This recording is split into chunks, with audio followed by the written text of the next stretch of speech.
Welcome to By-The-Bywater, a podcast on the Megaphonic Network. I'm Ned Raggett. I'm Oriana Schwindt. I'm Jared Pechaček. And we're here to talk about all things J.R.R. Tolkien, his work, his inspirations and impact, creative interpretations in other media, languages, lore, rip-offs, parodies, anything we think is interesting. Thanks for joining us. Hello, and welcome to the 12th episode of By-The-Bywater. Thank you for joining us once again. We have gotten through with a minimum of technical difficulties at the start here. That's rare for us, so we can actually plunge right in, and we're very happy about that. We will not make endless jokes about coronaviruses and the state of the world. Again, you know, we know.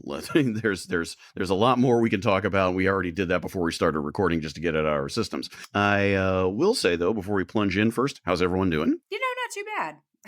Yeah. For being in Seattle, you know, the center of the plague, it's like, it's fine. I'm fine. Aside from that, and me being in San Francisco, trust me, again, all the jokes. Oriana, we've noticed your guest, your brother, walking back and forth in the background of the video. We'd like to say hi to him again. Special guest star, Daniel Schwindt. Yeah.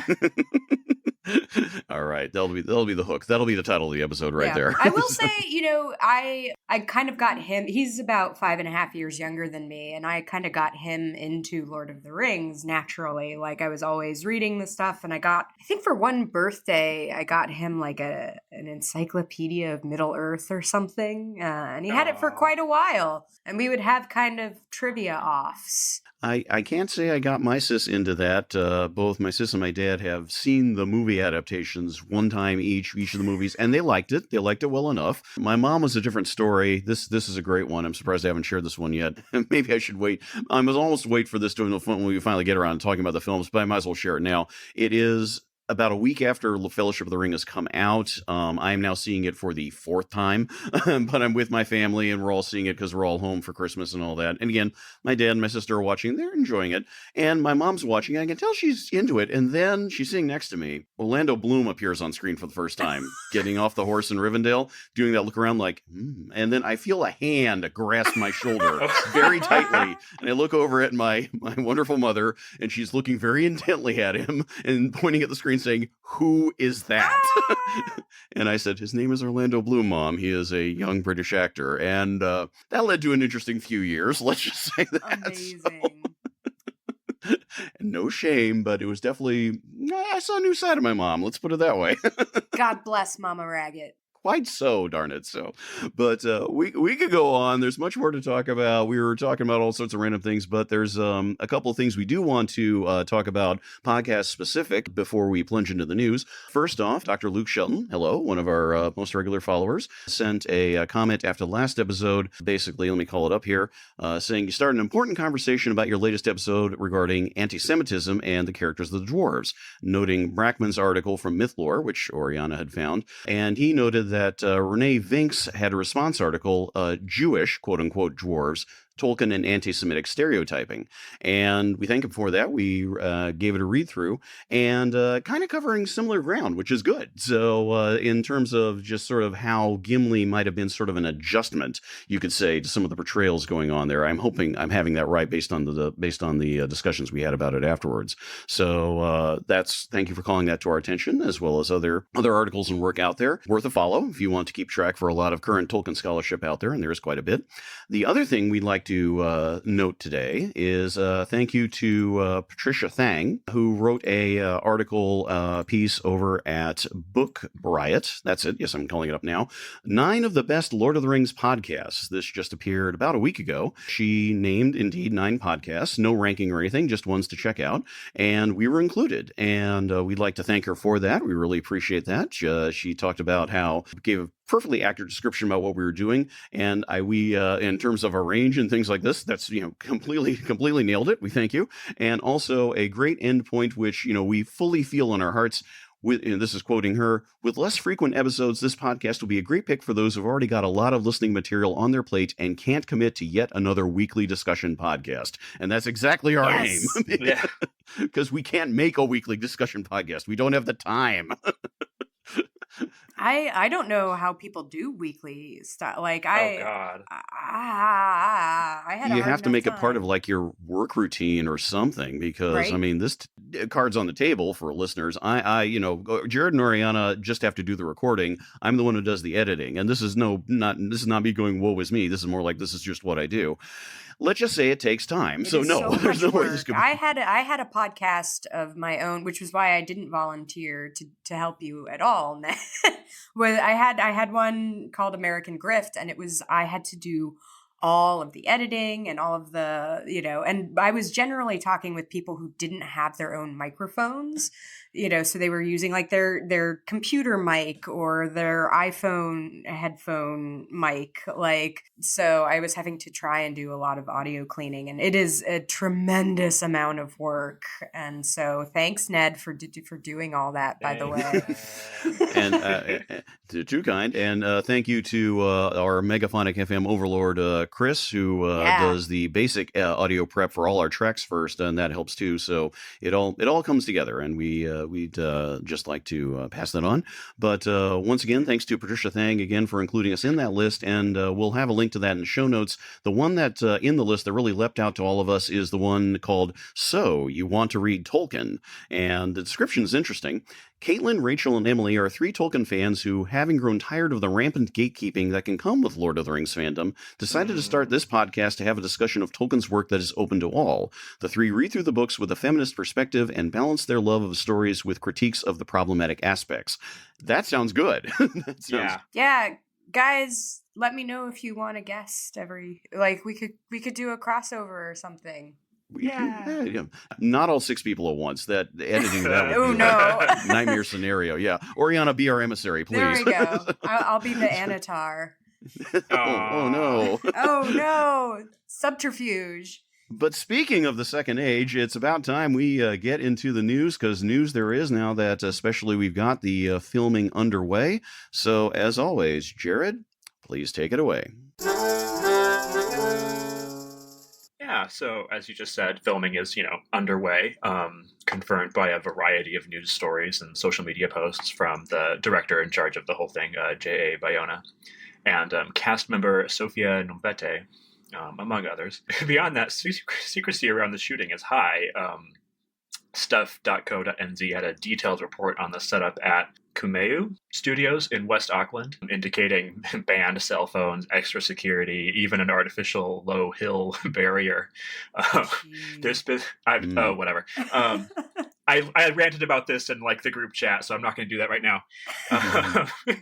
There's been some location shooting as well. The OneRing.net, in a post that really brought flashbacks for all of us, had an actual spy report about a night shoot in a forested riverbank area and, quote, hooded guys, unquote, but no further details are forthcoming. There was also a report of a stunt woman receiving an injury at Kumeyu Studios' water tank studio stage. She's in good care, thankfully, but does raise a question as to what was being shot for what's meant to be the premiere episodes. Yeah. I'm hoping for the downfall of Numenor or something. I don't know. Yes. That's the only water-based thing I can think of, but...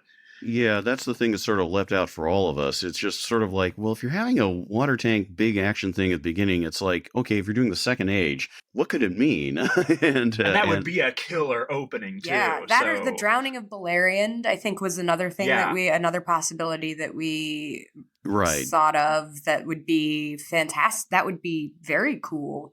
Yeah. Right, yeah. It's so broad. We know the idea of, the drowning of Balerion, but, is it cataclysmic? Is it more like the sea levels rise and people leave? It's something that, because of the way that Tolkien never really focused on that, and Christopher Tolkien just had to sort of do a, stitch-up job, that we just sort of, you can almost map almost anything onto it.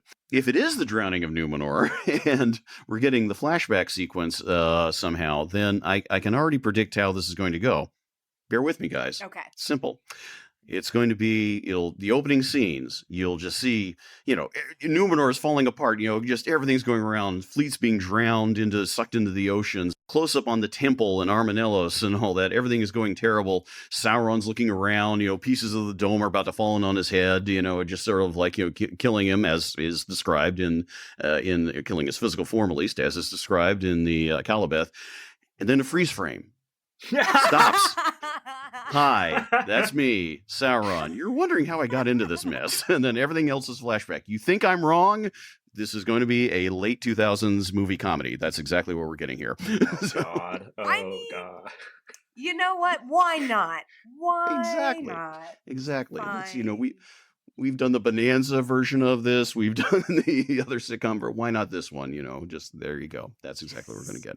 Obviously, there's not really much more we can really say beyond these reports. Although, just to talk about the security a bit, it is a little weird. It's a little It's much. absurd.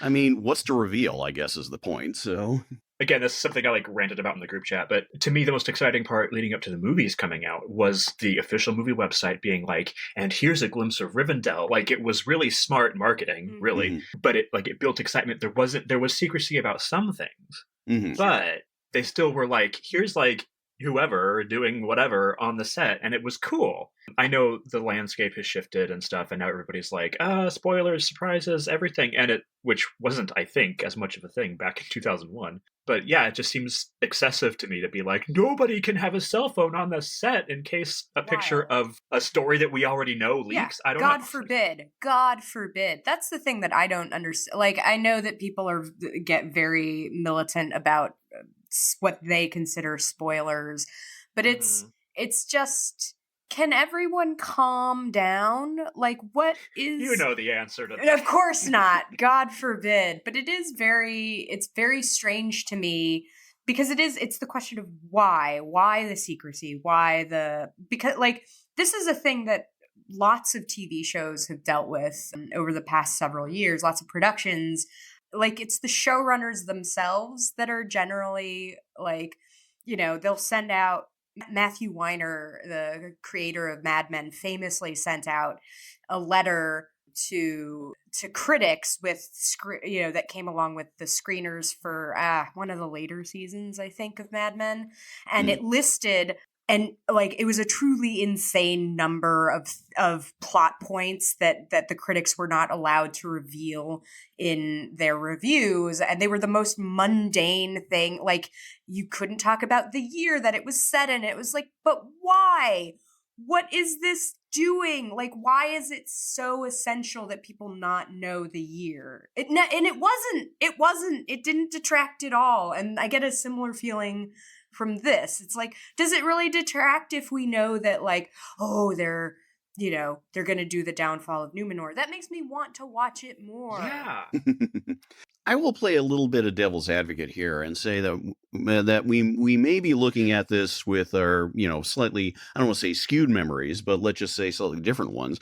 Keep in mind, of course, we are intense fans as opposed to general people in the public who, sort of like, just, keep these away and all the rest of it. But what I'll add to that is this. There was that security and there was that issue to a degree 20 years ago. It's just that there wasn't as much coverage. I mean, the cell phone point is the fact that, these days, nowadays you can just flip open your phone, take a thing, as opposed to 1999, where it's more like, okay, you might get your sort of clunky digital camera or maybe a very muddy, flip phone shot. Get your like little Kodak in like single use.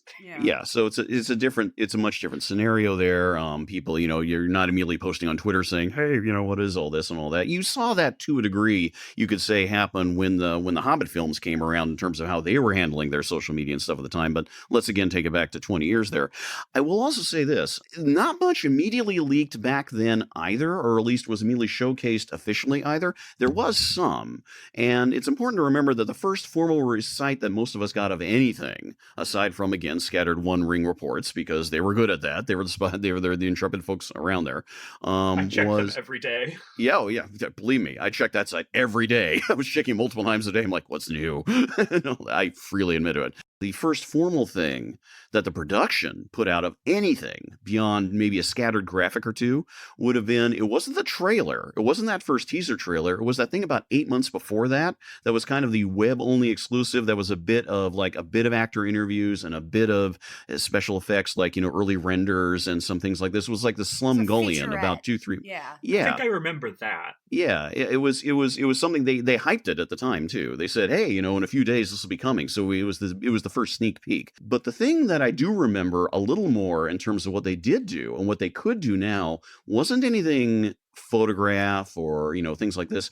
It was designs. It was some of the early artwork by Lee and Howe. And by now, Hal must have produced who knows how much for this series. So I think it would be interesting if they sort of let some of that out, especially if you don't tell us what it is. So you can just simply go like, just wonder at it. And that might be a good way to do it. And you combine that with the fact that, let's face it, it has only been a month worth of filming. We can't get everything. It's a little patience as opposed to security concerns is more my thought here. It's like, okay, give them a little time. Well, and I don't want everything by any means. But it is one of those things where actually, I actually don't care about knowing that much about the production personally. I don't, but it is the how much harder people's lives working on the production and having to go through this nonsense because someone has a bug up their bum about security for something that come on. And I mean, okay, to be honest, this is really fast, I swear, I know we need to move on. Part of my extreme negative reaction to the security thing is that I'm just as kind of a Seattleite who's likes watching the city morph, I just kind of hate Amazon. Oh, yeah. So everything that Amazon does, I'm just automatically starting from the assumption that I'm going to hate it. Yeah. Not hate the show, but whatever they're doing, it's it's a struggle to be oh, there might be a reason for this and not just Amazon exercising power because they can. Right. So not to go on an anti-Amazon rant, I won't do that. It's just, there may be good reasons, but for me, it's oh, there goes Amazon again. So yeah. Take everything I say with a grain of salt. I'll just add on to that there was a report I noticed when I was scrounging for some news that Bezos himself was in New Zealand a couple of weeks ago, Wellington rather than Auckland. But... Oh my God. Maybe he's down there going yeah, show me the dailies. I want to see what's going on. So I wouldn't be surprised if that were part of the reason that they did this project, that they spent all that money on the rights. It was it's like a passion project for him. He cameos as Morgoth. Oh my God.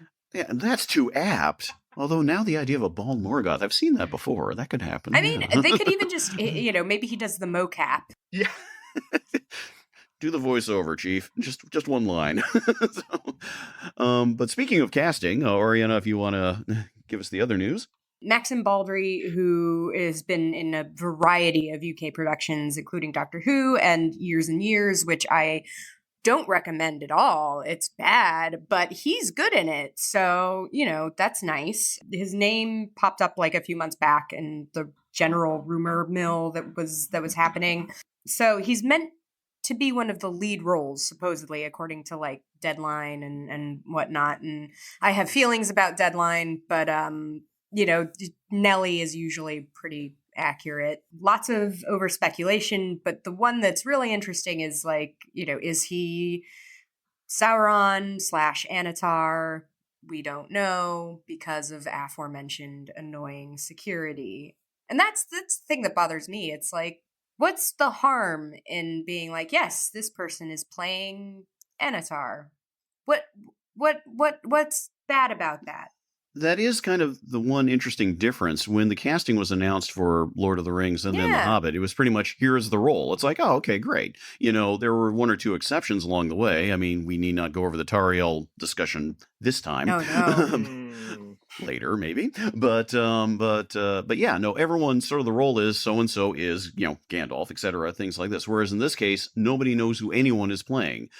That does seem a little weird, especially the further as we go, yeah. Bizarre to me. They've already started filming. What is the harm in just being oh yeah, so this, especially because it's going to be meaningless to most of the people who will end up watching the show. I'm guessing the show is going to have a broader appeal than, sort of like Game of Thrones. I remember when Game of Thrones was doing its casting, they put out this nice sheet of headshots and character names, right? Which was great, and everyone spent whole weeks going over the casting online. Stirred up a lot of conversation. I don't see the harm. I think the only reason you wouldn't announce the cast list is so you can avoid picky nerds telling you, oh, she's not right for Galadriel. Which, of course, Not that I would do that. We would never do that, no. You said, with anticipation. But it doesn't affect anything except you don't want people criticizing your choices beforehand, but they've already been made, right. So they can't. They're gonna be critiqued anyways. Why does the timing matter? Why not get it out of the way early? I mean, yeah, this is one of those things. Maybe we'll learn later, but we don't know now. So we'll just have to see. So beyond that, no other news of note. Every so often, I keep tracking on what the state and their publishers are planning for eventual tie-in things. As far as I know, no announcements yet. We'll just have to see about that. And of course, after Christopher Tolkien's passing, maybe they're just taking some time to adjust. We will see. But with that out of the way, let's move on to the main topic. This time around, the choice is Jared's. So please, once again, take it away.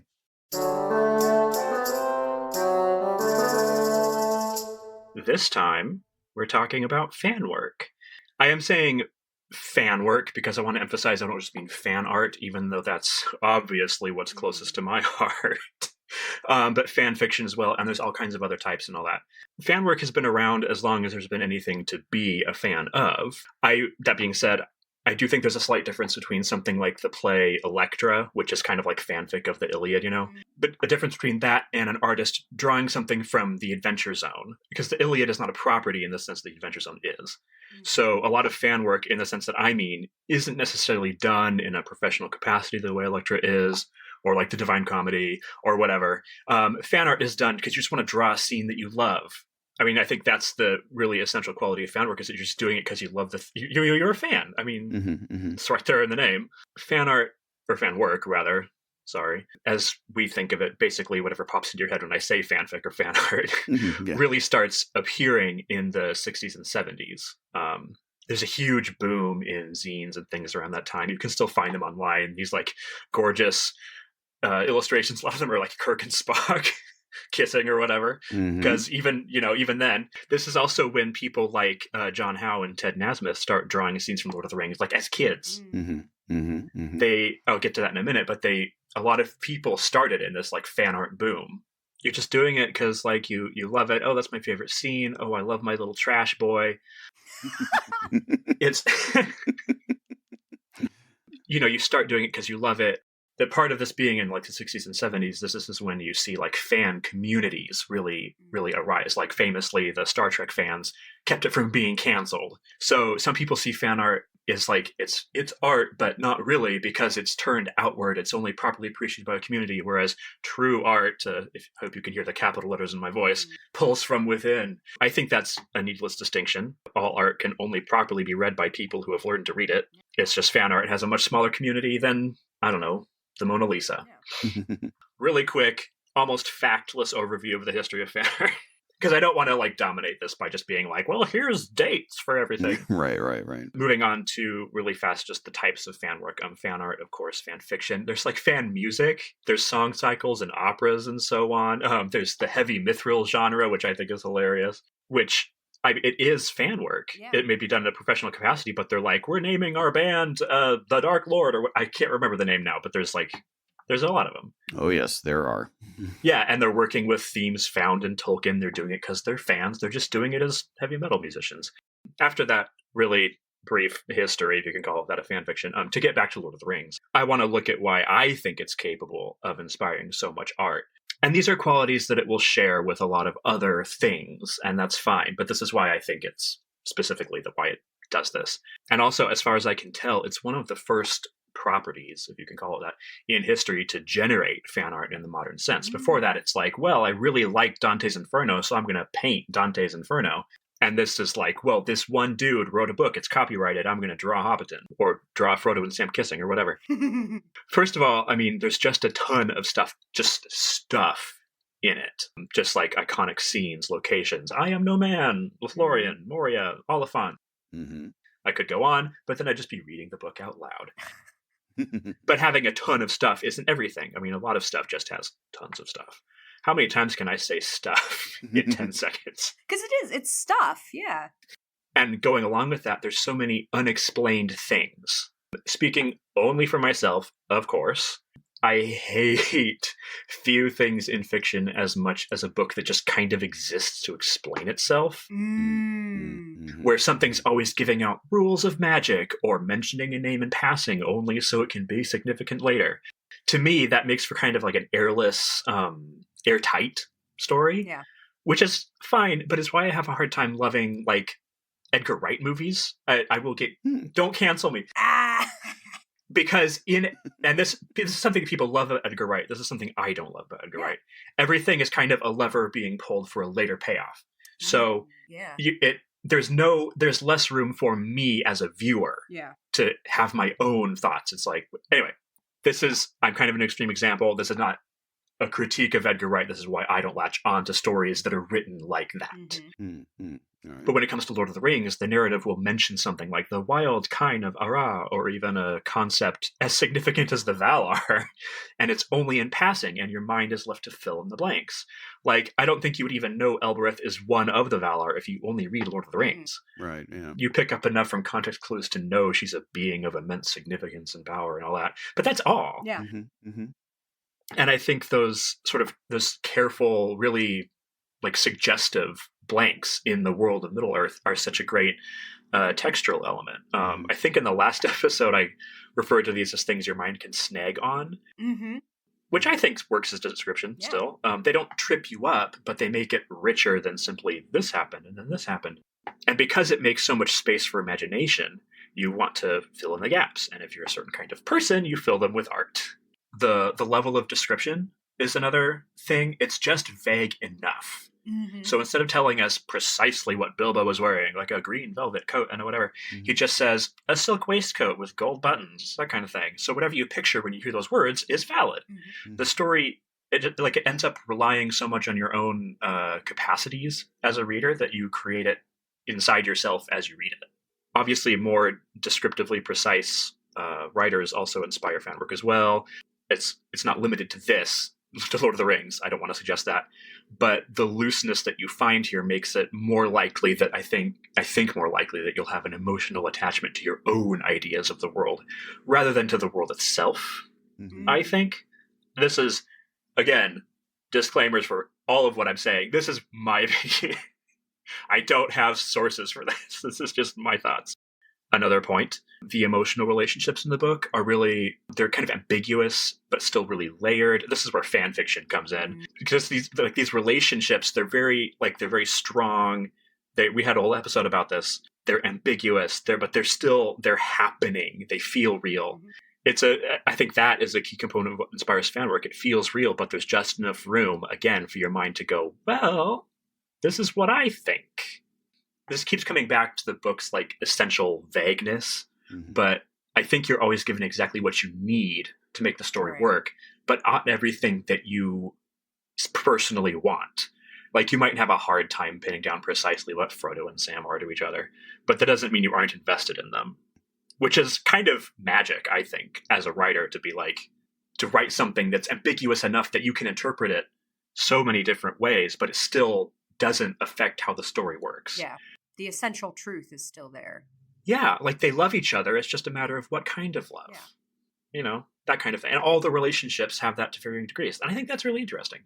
Again, whole episode about that. Go back and listen to the friendship episode if you didn't. And from you invest in these relationships trying to whatever. And from that comes fan work, because that's what drives it. Again, none of these are unique to Lord of the Rings, but I think that's why it was able to inspire so much so early in its existence.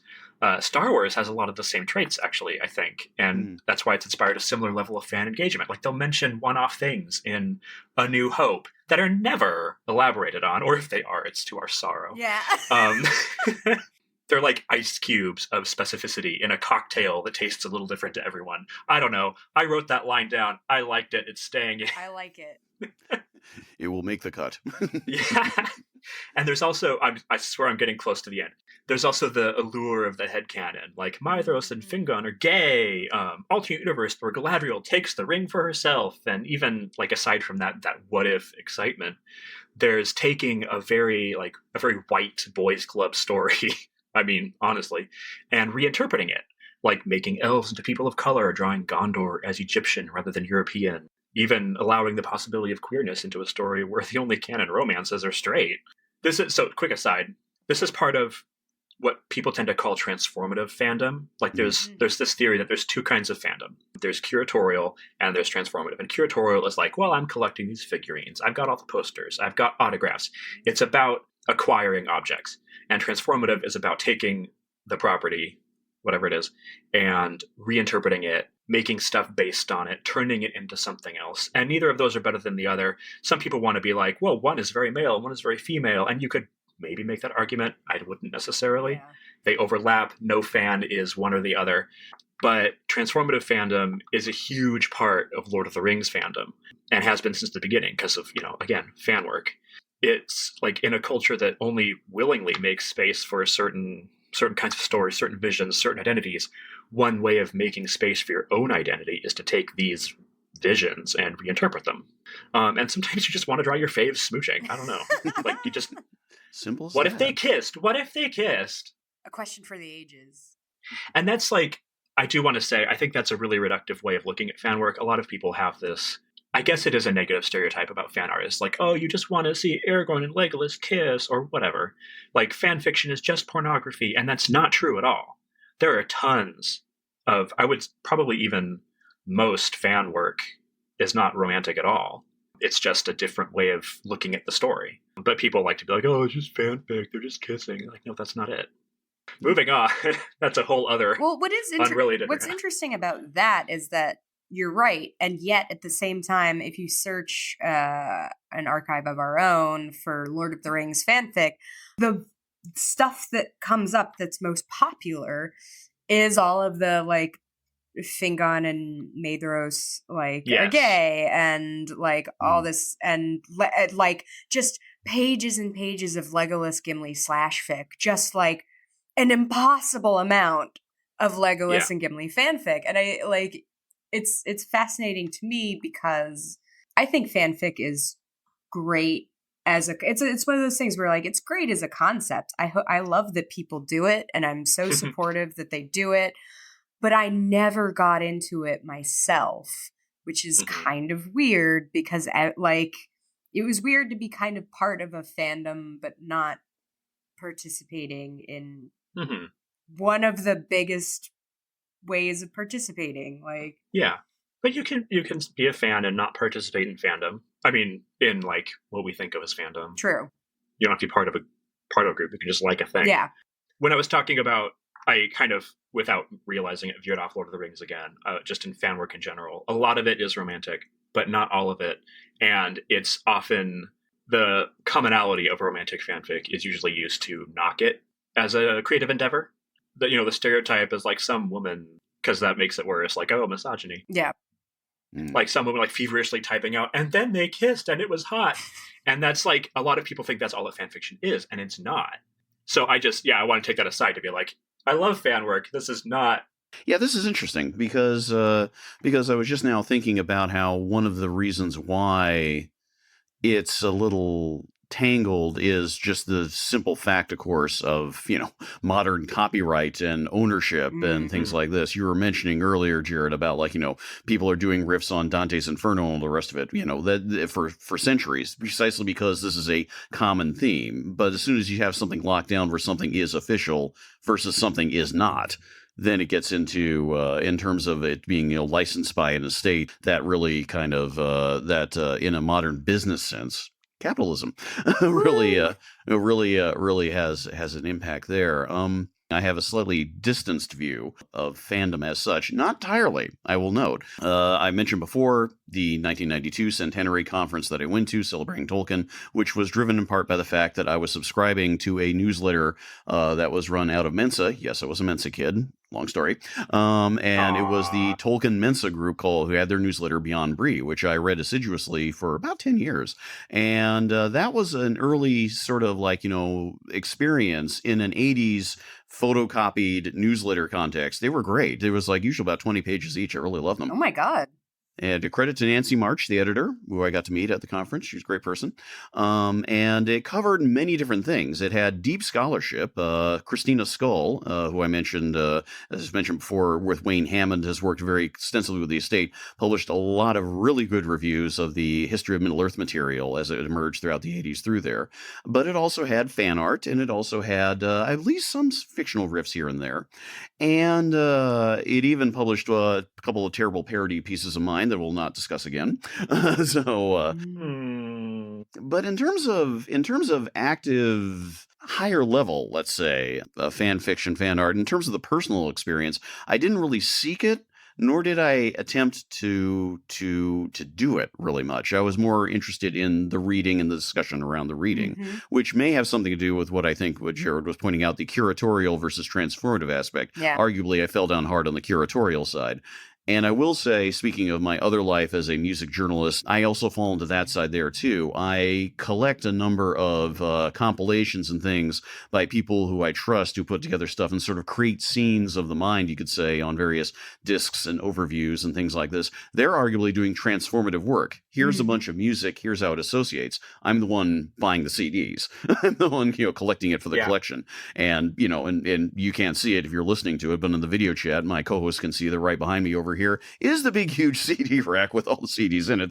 But thinking back on what examples of fan art have stood out for me, this leads to another interesting point. For instance, in Beyond Bree, that's where I was introduced to the work of a guy named Pechaček, who I'm now friends with on Facebook many years later, who I thought is then and now extremely talented artist. There are a couple of artists around that time in other publications, names of which are escaping me, which really bothers me. So, but the people like this would stand out. There's more I could say on the art stuff, but something like the brothers Hildebrandt and John Howe and Ted Naismith, is it fan art or is it commissions? It's sort of like they grew into like more formal artistry that sort of works officially with the estates on a variety of things. So it's sort of like, at what point does fan art become official art, which is kind of an interesting question. Yes. I mean, maybe to throw that back out to you guys to discuss. I mean, what's your take on how fan art becomes part of the discussion? That was totally what I was going to ask. I had a little section about this too in my notes. Even like a lot of famous fantasy artists, like the ones that you mentioned, will talk about having their imaginations fired by Tolkien, and it's not hard to. They don't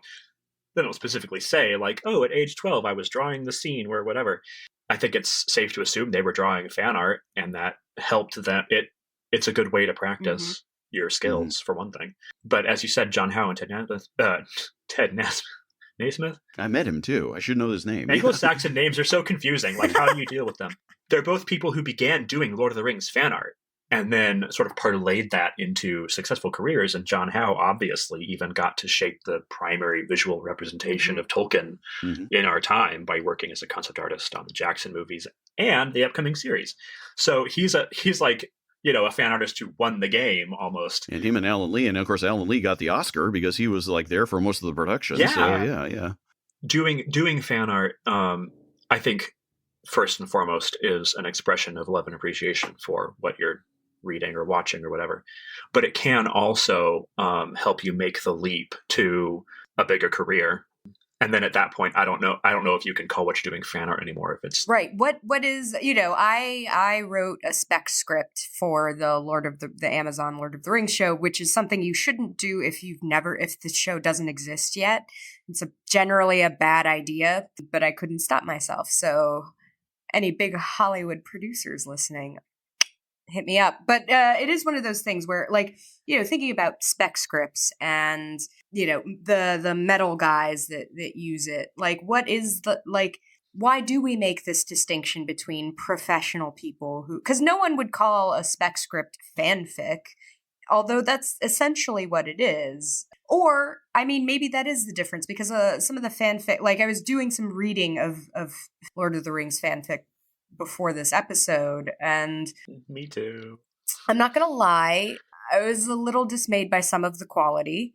And I think that maybe that is the difference because I have read in the past, there was this one Game of Thrones alternate universe fanfic that someone sent me and I can't find it.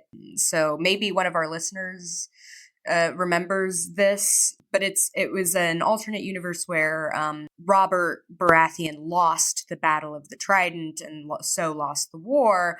And it was, sorry, George R.R. Martin, but I genuinely thought it was better than Game of Thrones. Like it was the characterization was much better, much defter. People were much more like people. There was less about, you still had a few like descriptions of feasty things, but it was much less of that. But it was like unfinished. I got to the end and was like, oh no. I'm sure that exists in the Lord of the Rings sphere. There's simply too much material to go through. But I think it's a difference between like, I think with a spec script in particular, you are trying to hew as closely as you can to the characters. Like, yes, you are putting them in new situations, but you're trying to hew as closely as you can to the characterization that has already been established. And some of the fics that I read in the past like week or so, they deviate so much tone wise and character wise that I'm like, I see why. And it's, again, it is good that people do this. Like, my opinion of the quality is, don't pay attention to it at all, but it is different, I guess. And it depends on, I guess, what you want as a reader from the fanfic. So there's a sort of burden of expectations. Like, I approached it in a way that probably a lot of other people didn't. Like, people who just want to see these characters in these different situations. Whereas my brain doesn't quite want that, I guess. I don't know. No, that makes sense. It's interesting. Something about your comment in there, I don't know the exact phrase it was, Oriana, but something just made me think about, you could argue, let's make this, a little broad, but not to get completely off track. The idea sort of like how, especially in franchises that are not sort of centered around like a body of work, the way Middle Earth is, the way one creator is, in this case Tolkien. So about how fan fiction plays out on a broader level in terms of the comments that have been made, that things like, say, for instance, Star Wars: The Force Awakens was a fanfic riff on the first movie, or how Star Trek Picard is, to a degree, a fanfic by people who grew up with the original series with the participation of the franchise. And the reason why I kind of was half thinking about that is, of course, that both Star Wars and Star Trek and Tolkien, among other things, have generated a newer form of fan art, and that is the fan TV series / movie. The formal productions that are not done for money, for love, and sometimes, whether it's the quality of the effects or the acting, you can tell they're being done for love and not money, granted, but that's not to make fun, because a lot of people are putting in the time. And of course, a number of these things, there are a number of the Star Trek ones that involve a lot of actors and things from the original series that have participated in it. Lucasfilm, I believe still, even after the Disney purchase, still sort of says that, hey, if you're making a fan film, but you're not charging any money for it, we'll let it go. It's one of those things I'm sure that can always be under review. And there have been Tolkien fan films. I'm recalling one that was done. I don't know how extensive it was, whether it was a feature length one or more a short thing, but it was done sometime after the Peter Jackson films, and the setting was one of Aragorn's ancestors. It might have even have been like meant to be the story of his father or something like that.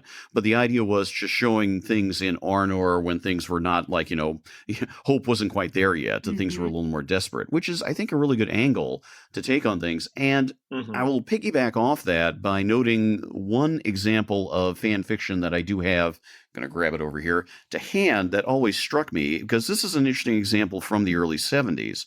I believe was when it was originally published. That period of time, especially, around the time of Tolkien's passing, but before and after it, is kind of interesting in terms of Tolkien fan fiction. From what I can tell, it was already starting to be generated. One of the more notable examples from a notorious author in later years was Marion Zimmer Bradley, who wrote the story The Jewel of Arwen, which got a sort of standalone publication, just like an informal chapbook type publication around 1974, and was eventually included in her in a short story anthology, and is a riff on the idea of where Arwen's jewel, where it came from, and what it emphasized and what it's toward, and was an interesting riff on the story of her mother, Celebrian. It was kind of a way to sort of bring her into focus a bit more, which I thought was an interesting approach. And it was very much written in Tolkien style language, where you could say MZB's sort of fixations, which, again, given what we now know about MZB the person, people are more like, but that's a totally separate issue, which I will not discuss.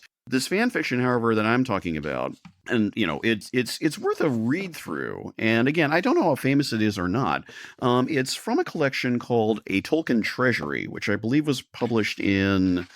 Let me look here. Sorry. And this is an actual physical book for our listeners that can't see. Yes, yes, indeed. Originally published in 78. It's an interesting slumgullion of a book, but it's kind of, I've used that word twice, I believe, in this episode. But it's useful because, among other things, for instance, it has both the famous reviews by both W.H. Auden and Edmund Wilson around the publication of Return of the King. Auden, of course, very positive, Wilson very negative, but it's a good way to have both of them to hand and be like, okay, how was it received by noted authors and critics of the time? And how was it discussed? It's sort of a way how to frame it, you could argue. And part of it's fan art, and part of it's just discussion of fandom at that time in the 70s. I bring all this up because there is a straight up, there are some parodies, there's some other things like this, but there's a straight up piece of short fiction, which has always sort of struck with me. And it goes back to Jared's point that he brought up, which I think is very wise, about how something like Tolkien, and also something like Star Wars, but, Tolkien arguably even more so, where something is brought up briefly and then never discussed again. Never even discussed. Tolkien himself may not ever discuss it. And the work is by a woman named Marcy Helms Ninsley, I think is how it's pronounced, and it's called In the Service of the King. And she basically riffs on a bit from one of the appendices of Lord of the Rings, talking about the final battle of Arnor, when that all just went down, and eventually the last king of Arnor fled to the north. I forget his name, and then drowned in the ocean. The quote is, and this is Tolkien's own language: "To the help of the king, the Shire sent some archers who never returned." Yeah. Ooh, yeah. In the Service of the King is a first-person account by one of these archers, speculating about what happened to them, their sense of, we've got to go and serve. It's classic sort of wartime fiction to a degree. You're taken away from the places and you're going somewhere new and strange. You don't quite know what's going on. And it doesn't end happily. It doesn't end it doesn't end melodramatically. It just simply ends, you got the idea that you found like this lost journal somewhere. Yeah. You stumbled across it by someone who's sort of like this. And it's a very interesting riff. And so that's kind of like an example of a story. And I'm sure there are many more out there, but it's a really interesting example of, sort of going again to what you're saying, Oriana. People don't quite get the tone right, or rather Right. to get the tone so distinctly different that it really isn't Tolkien. It's more like using the characters, but telling another story. Yeah. And something like this, I think, is an example, just one example of where it can work. And I think the idea of something transformative, something building off something that's there, something that's bringing a particular perspective to it, trying to outline something in the wider world in a way that honors the source, but also provides a different aspect to it. And I think it's very successful. It's a short 3-4 page story, and I think it's very, very good. Yeah, that sounds fascinating. Yeah, I need to find this and read it. Yeah. No, I think the book's still out there, or, probably easily found. But yeah, no, well worth a read. Gosh, what more could we say? I mean, I suppose I could say more about the heavy metal bands that are doing things with Tolkien, but that's an endless list. Although I will say that a lot of people who know these bands much more than I do, including some people who I know are listening to this podcast, might have things to say if I get into this too much, because I'll start talking about things where I'm not totally sure about. So let me just stop right there. There are those bands that, for instance, are doing straight up interpretations. They are actually creating song cycles. One of the more famous song cycles, stepping back a bit, it was by a guy, not really metal, but it was more like symphonic progressive rock, early 70s, Bo Hansen, who created a Lord of the Rings album back then. And that's kind of an example of kind of what Jared was talking about, more fan art in that sense, fan work in that sense, creating music. But that's always existed. And of course, that's continued since then. I think heavy metal bands like it because there's the association, fantasy, D&D, etc., and all that. You get all these jumblings of things together. There was a compilation that was released by the Numero label that was kind of focusing on weird one-off references, the bands that were doing these singles and things that were all very Tolkien referencing. There were kind of proto-metal-y bands throughout the 70s. There were more famous ones, of course. Led Zeppelin did theirs, Rush did theirs, could go on. But then you start getting to the generation a little after that, in 80s and onward, where you have the people who are just flat out naming their bands after stuff in Tolkien, and that's endless. And it's not necessarily they're doing Tolkien, they're just borrowing the name. So it's a kind of separate subject. But there's a lot out there, and I'll just throw out, there's Cirith Ungol was probably one of the earliest ones. A more famous metal band of recent past couple decades has been Amon Amarth. So yeah, all the Mordor names. Famously / infamously, there is a long-lived, kind of more of a neo-prog than metal band from the 80s onward in England. They're called Marillion. They're called that because the original name was, as you might guess, Silmarillion, but the estate had things to say. Oh, no! But they changed it early on, and it went from there, which is interesting because all these other bands have used these bands just flat out ripped off names from Oh man. I wonder if you could get away with trying to Silma in Finnish is I. So I wonder if you could get away with being like, it's from Finnish. You can't copyright the Finnish word for I. Sorry. I think you could make the case that The Lord of the Rings is itself fanfic. Partly, so first of all, the Elven languages are famously based on Finnish and Welsh because he loved Finnish and Welsh, and he was like, I want to do my own. So I think they're linguistic fanfic, which is a weird flex, but okay. And then the stories themselves are a framework for the languages, and he borrowed a lot of material, language, scenes, that kind of thing, from medieval romances. He even referred to the story as a romance. Mm-hmm. So he is reworking a ton of material that he was interested in. The languages are reworking a ton of material that he was interested in. My voice is getting progressively higher, but I really think it's probably fanfic. I'm on board with this. I think you could say it's fanfic. I don't know that I'm not gonna die on that hill, but it is a form of sub-creation, right? Sub-creation. You know, it's ever a copy of a copy of a copy, but in progressively more interesting ways. Yeah, I mean, there's a certain point where it's not fanfic anymore, but I think probably the very first things he was writing would count. Like the story of Turin is just Kullervo fanfic. It is simply just ripped right from the pages of Kalevala, which is fine. Mm-hmm. Like, I'm totally on board with that. It's cool. It introduced me to an entirely different mythological cycle than I had learned in school, and I'm, super on board with that. It does make, all of the Renaissance art was fanfic of the Bible and Greek mythology, and it was fan art. Yeah. Well, that's getting back to something that I mentioned at the beginning of the thing, is that modern fanfic is different from Renaissance art, not because it's qualitatively worse or anything, but because the Iliad wasn't copyrighted. So there's a sense in which it's the same community impulse, the same love impulse, but there's always going to be this line, this very distinct official legal line between the thing loved and the person doing the loving. So like you can get punished for doing fan art in a way that Michelangelo painting the Sistine Chapel wouldn't be punished for doing that, which I think is bad. I would love to be able to just have people painting the Silmarillion on ceilings or whatever and have there be no issues, because I don't think stories necessarily certainly not after the lifetime of the author. That's my own personal... Yeah, like I love you, Tolkien, but you're dead now and we should be able to do whatever we want. Mm-hmm. Even your son is, the guy who helped us get a bunch of this stuff is no longer with us. So let's just... Part of the distinction between like fanfic and something like Renaissance art depicting the Bible or whatever is usually fanfiction is done of something that was created by a single person with a name that we know. Whereas the Iliad, Homer may have not have existed. It is a different thing. I get it. When people say that all of Western art is fanfic, I do get it. I don't think they're wrong necessarily, but I think there is a little more nuance than that. It's a very specific term. No one is a fan of the Bible. It is. Maybe a few people, but... Have you met the Pope? I'm just saying. I don't think that's true at all. He would have kept the Mass in Latin if he was. We've shifted gears on our podcast focus now. We are now a theological podcast. We're now a papal. Yeah. Tell us on Twitter if you think the Pope is a fan of the Bible. I can say this because I'm no longer looking at Twitter, so have fun dealing with that, guys.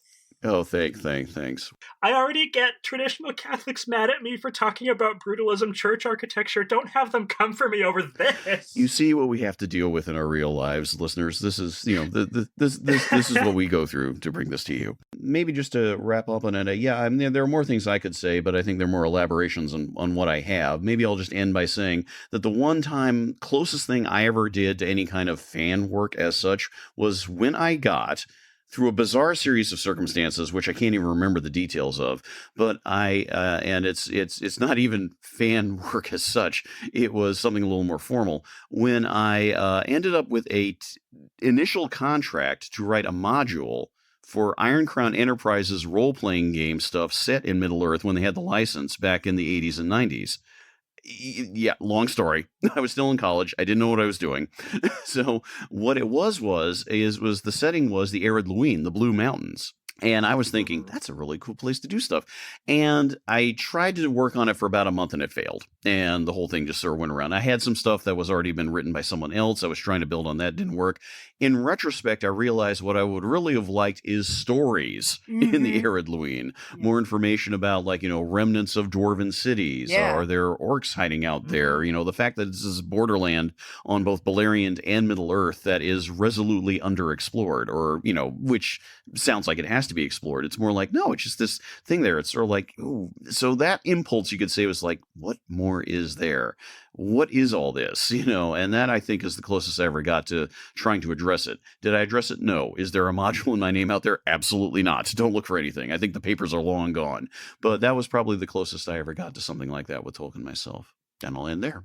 I think my final thoughts are twofold. One, I did want to shout out just a couple fan artists that I really like. One is Odd Cook, that's AUD, and her last name is KOCH, who does these really beautiful, almost Aubrey Beardsley style black and white drawings. They're amazing. Morgan Rogers, who's, I think, Silma's Pens on Tumblr, who has this really lovely, almost medieval inspired aesthetic. And Caleb Hosala, who's Littlest Persimmon on, I think, Tumblr.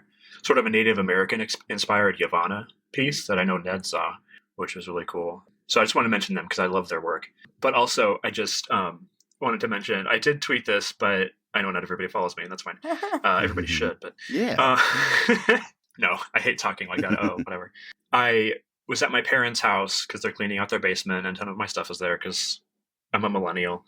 And I found some very old watercolor paintings that I did in like 1999. There are 4 of them. One is the Nimrodel in Lothlorien. One is Orthanc. One is the Mirror, like the scene where Frodo and Sam and Gimli look into it and see the stars and all that. And the other one is the island in the Great River, Cair Andros. I don't know. I was just like, oh, an island. I'll draw. I don't know. I was 12 or something. Forgive me. I don't know. And looking at those made me kind of, sort of a Proustian Madeline moment in a sense.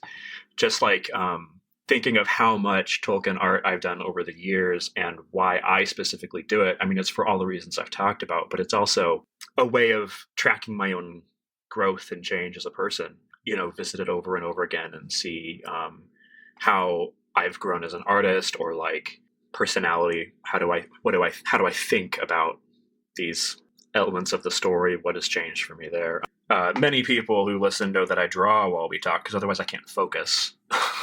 And so I decided this time, I was looking at the Orthanc drawing from, 1999 or whatever it was, and thinking, I don't think Orthanc looks like that anymore. So I'm going to draw it the way I think it looks now. Aside from doing it because you love it, it's something that if you remain a fan of something for long enough, enough of your life, then you get to, it's almost like reading an old journal and going, oh my God, who was I? Who was I 12 years ago or 20 years ago? Or, oh God, how long? That was a long time ago.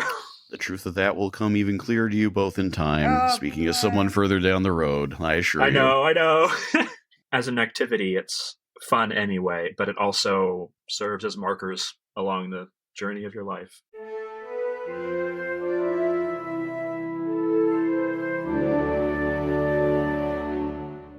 Okay, so wrapping up here, and the choice of topic for next time is mine. And it being April, when we're doing that, that is the first anniversary of the podcast. Our first episode was last April, so we've now completed a full calendar year. Yeah. With this episode, we've done 12 months, and so we begin again, and we begin again with me. And the idea of this episode has been kicking around in my head for a while, but was brought into focus last summer when I was out in New York City. This is when I met you, Oriana, separately, but I was there for that wedding of a couple of friends. And at one of the events the day after the wedding, we were all just a bunch of attendees. We're all having lunch or dinner somewhere, really good spot. I forget who said this, and I believe this person is now following me on Twitter or By-The-Bywater or something. So whoever it is, if you're hearing this, I apologize for letting your name slip. I'm so sorry. But he had heard about the podcast. He was interested. And his question to me was, and I won't give away the name yet. He says, I have a question. How did author's name get away with that? How in the world did he get away with writing that? Oh, no. And I'm like, that's a very good question. And given that we're talking about fan art, and fan work, this seems like a really good riff on that. So here's the story I'm going to tell by way of introduction, briefly. The rumor that I've heard goes something like this. Rumor may not be true. However, is that this particular author approached the estate after the passing of Tolkien and said, I have an idea for a Lord of the Rings sequel. And in not so many words, the estate told him no. How they told him, I don't know. And again, this could all be a lie. This could all be a rumor. Keep that in mind. Author was like, and apparently wrote it anyway, but with a bunch of names changed. Offered it to a publisher. Publisher said, this seems good, but it seems like it's a sequel to something. Could you give us the original story? That original story was written and was deemed successful enough that a sequel was commissioned. So the fan-based sequel to Lord of the Rings became the sequel to this own person's riff on Lord of the Rings, etc., and was published separately. We are not going to be talking about this author's riff on Lord of the Rings directly. We're going to be talking about this sequel as published, which you should treat as a formally published piece of fan work that is, in fact, a Lord of the Rings sequel in all but name. We are going to read, and it will take you about an afternoon, and it veers between kind of interesting to truly terrible. It's April Fools. I did say in our introductions, we've been talking about, we'll get to the ripoffs and the parodies. It's time for the ripoffs and the parodies. In this case, the ripoffs. Dennis L. McKiernan's The Silver Call Duology. You will hate yourself after you've read it. Oh, no. Okay, that's not what I was afraid of, but okay. There are other more well-known ripoffs of Lord of the Rings. This one is McKiernan's work with his fantasy world, which went in different directions after these books, and by his own admission, he got to be a better writer and all that. So I'm getting all that out of the way now so we can sort of treat this thing as it is, even though it is, again, I am kidding you not, essentially, if you want a Lord of the Rings sequel, the Silver Call Duology is straight up a Lord of the Rings sequel in all but the name. It's going to be something. And again, it's a short read. Comparatively, you should be able to finish it in a weekend. I will get you guys copies, trust me. I will happily arrange to do this. If you're listening out there, all our listeners, if you're going, okay, I want to see what this is all about, feel free to find it and read it for yourself. He might have done revised versions of it later because I think he said he realized that yes, my writing got a little better, which is fair. But I think reading the original run of it is more interesting. And again. That story I just told may be a complete lie in terms of how it actually came about. But in terms of how it reads, it's absolutely clear what this is. So if that story is untrue, I absolutely apologize to him. And that's why I got it out of the way now before we do the episode concentrating on it. Yeah. But yeah. Oh boy. Yeah, so this will be a big one. So I've dumped that on you. I'm so sorry. But any last thoughts before we wrap up and send this episode along? We move on with our day. I wish someone would pay me to publish essentially fanfic. How do I find this? How do I do this? You just got to find the right editor and the right way to work around things. Pick something in the public domain and go for it. Yes. You just got to wait for those copyrights to elapse. Yep. Okay. Well, thank you all again very much for listening. We appreciate it. We will see you all in a month's time as per always. And so farewell from us all, and we'll talk to you again next time. Thanks again. Bye.